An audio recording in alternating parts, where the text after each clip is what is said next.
नमस्कार दोस्तों, आप सभी कैसे हैं और आपका मेरे चैनल में बहुत बहुत स्वागत है। मैं प्रभा द्विवेदी आज फिर आपके पास आई हूँ और एक बहुत अच्छा टॉपिक लेके आई हूँ। टॉपिक इन द सेंस कि एक ऐसी चर्चा है जो नॉर्मली हमारे इंडियन सोसाइटी में काफ़ी कॉमन देखने को मिलेगी, ख़ास तौर से रूरल या ग्रामीण इलाकों में। दोस्तों, बहुत सारी चीज़ें ऐसी हम देखते हैं अपने सोसाइटी में, अपने देश में, जो हम फीमेल्स को लेके काफ़ी कंजर्वेटिव है, ऑर्थोडॉक्सियल जो थिंकिंग है वो अभी भी चल रही है। भारत आज भी आप सोच सकते हैं कि तीसरी वर्ल्ड की सबसे बड़ी अर्थव्यवस्था बन के सामने आने वाला है और आ भी चुका है।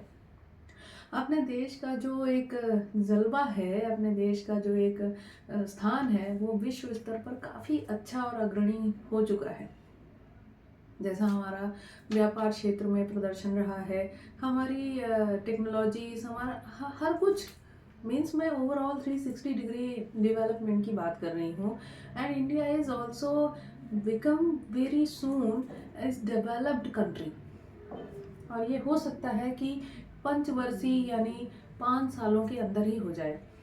लेकिन क्या आज भी हम अपनी सोच को बदल पाए हैं, खास तौर से स्त्री के लिए, एक औरत के लिए, एक फीमेल के लिए?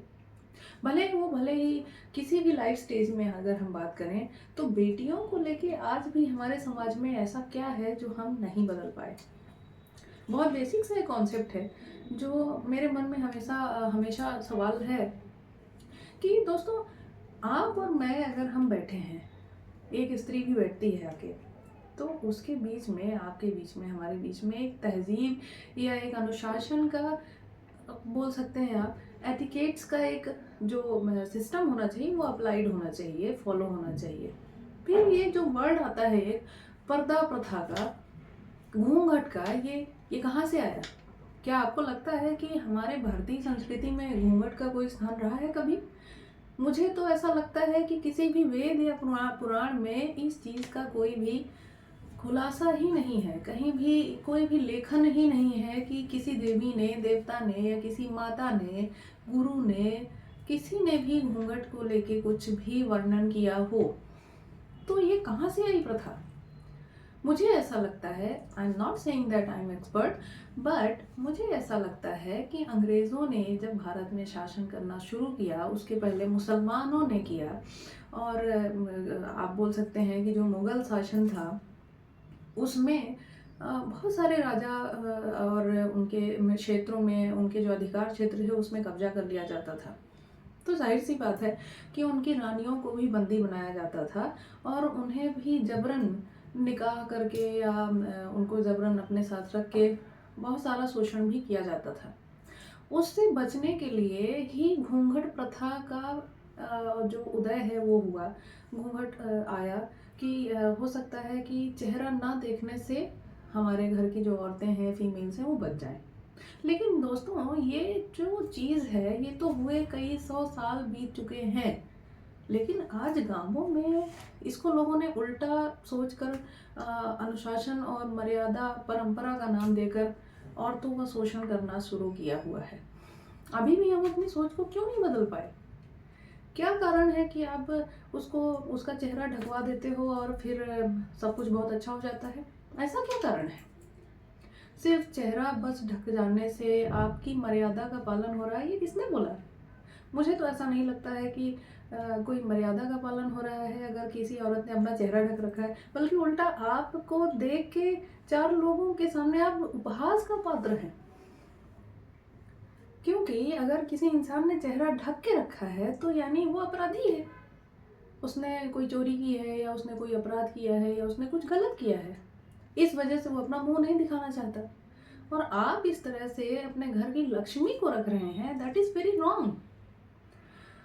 पर्दा ठीक है, सबके बीच में होता है, बाप बेटी के बीच में होता है, पुत्र और पिता के बीच में होता है, सास बहू, ससुर बहू, सबके बीच में होता है। Every relation is with discipline system.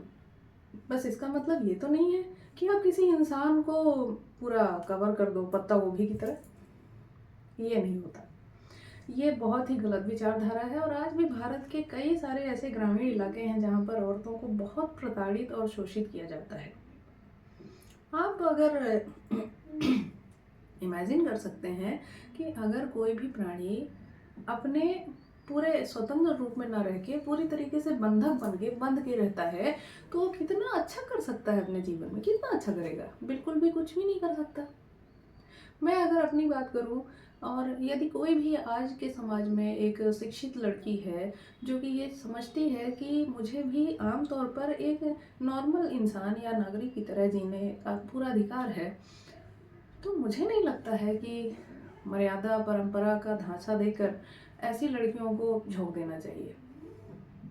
मुझे ऐसा लगता है कि भारत को आज भी बहुत ज़रूरत है अपनी सोच को बढ़ाने में, विकसित करने में, क्योंकि जब तक हमारी सोच और हमारा जो दिमाग का स्तर है वो ऊपर नहीं उठेगा, हम इंडिया में विकासशील ही बने रहेंगे, हम विकसित कभी भी नहीं बन पाएंगे। क्यों विदेशों में बहुत सारी तरक्कियां हो रही हैं? क्यों अमेरिका में ही सारी टॉप एमएनसीज के हेडक्वार्टर्स हैं? क्योंकि वहाँ के लोग किसी भी चीज़ को लेके ना इतना दबाव महसूस नहीं करते। इंडिया में अगर देखा जाए तो बेसिक सी बात है कि परिवार चलाने की पूरी जिम्मेदारी एक औरत के सर पर ही मढ़ दी जाती है।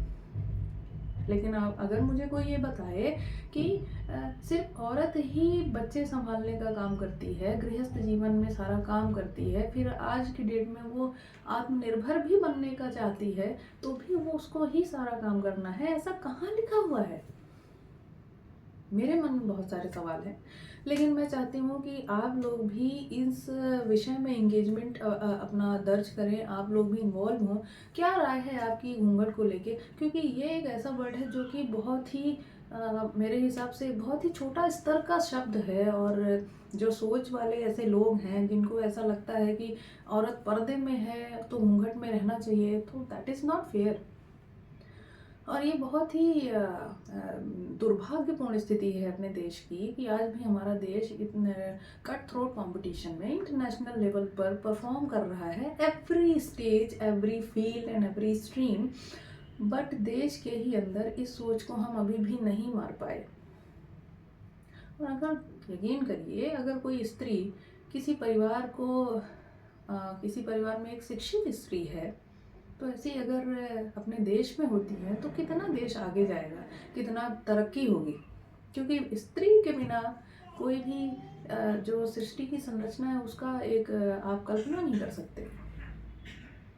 तो मेरे हिसाब से हमें इस बात में गौर करने की और सोचने की ज़रूरत है, क्योंकि ये धारणा ही बहुत गलत है कि घूंघट को बहुत अच्छा परंपरा या मर्यादा का झांसा देकर किसी औरत को या किसी भी स्त्री को परेशान कर रहे हैं, तकलीफ दे रहे हैं। तो ऐसे बहुत सारे सामाजिक धारणाओं पर मेरा ये विषय और वार्तालाप बातचीत चलता रहेगा। साथ ही साथ मैं बहुत मुझे अच्छा भी महसूस होता है कि अगर मैं आज बैठकर इस मामले में एक आवाज़ उठा रही हूँ, चर्चा कर रही हूँ, तो हो सकता है कुछ ऐसे लोगों तक भी मेरी बात पहुँचे जो इन सब चीज़ों को फॉलो कर रहे हैं आज भी। मुझे और इस समाज को, सबको आज ये समझने की ज़रूरत है कि एक आत्मनिर्भर स्त्री ही आपका जो जड़ है उसको बना सकती है। आप स्त्री का सम्मान, स्त्री को अगर आपने एक स्त्री को आपने आत्मनिर्भर और आपने उसको बस उसके पैरों पर खड़ा कर दिया, तो मैं 100% इस बात से सहमत हूँ कि वह एक परिवार को बहुत ही विकसित और ऊंचाई तक ले जा सकती है। और अगर परिवार अच्छे विकसित हो रहे हैं ना, तो उससे मोहल्ले, शहर और देश भी विकसित होते हैं। तो मेरा ये वीडियो कैसा लगा आप ज़रूर कमेंट पर मुझे ज़रूर बताएं, और मुझे बहुत अच्छा लगेगा अगर आपका भी कुछ कमेंट सेक्शन में कोई विचार है, कोई भी थॉट प्रोसेस है, बिल्कुल आप शेयर कीजिए। और मैं भी चाहूँगी कि इन सब चीज़ों में ना, सोसाइटी में जो लोग हमारे रह रहे हैं, आसपास की जो सराउंडिंग है, वो अपने आप को थोड़ा सा ना सोच को बदलने की आवश्यकता है। तो चलिए अगले वीडियो में कुछ ऐसे ही अच्छे कॉन्सेप्ट के साथ फिर से मिलते हैं। तब तक के लिए आप सभी अपना ख्याल रखें।